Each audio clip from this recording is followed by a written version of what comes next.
গত মাসের টাকা? হ্যাঁ।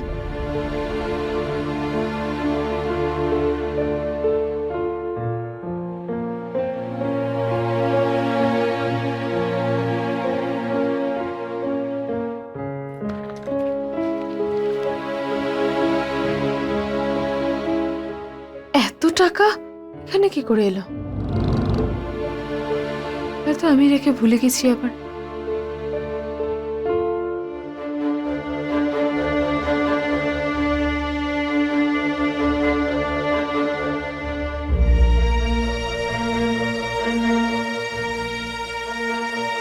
এই নিন টাকা।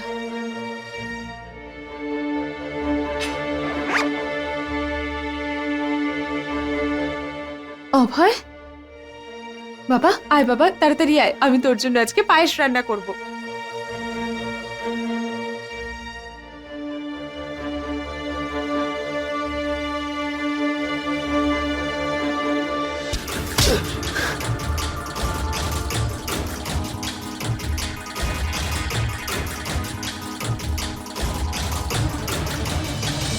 সাবাস, দারুণ কাজ করেছ।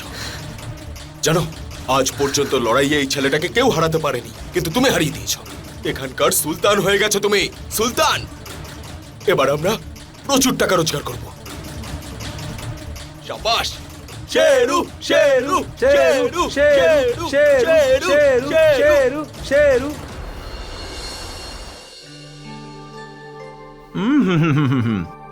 বাহ, অসাধারণ। এটার জন্যই অপেক্ষা করছিলাম আমি। জানি না কেন এতদিন শান্তি পাচ্ছিলাম না।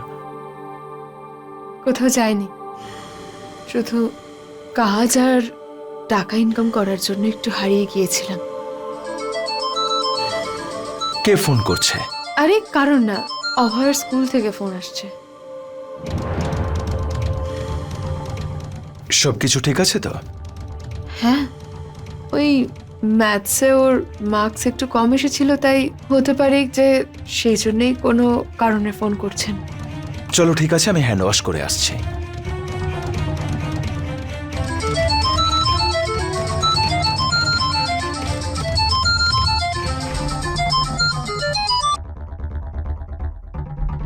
হ্যালো, তুমি আমার ফোন তুলছো না কেন? হ্যাঁ, এখনই দেখা করো এখানে, এখনই এসো।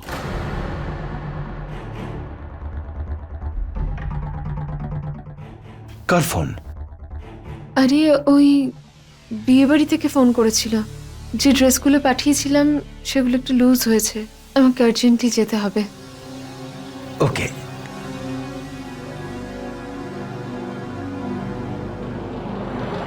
শেরু শেরু শেরু শেরু শেরু শেরু শেরু শেরু শেরু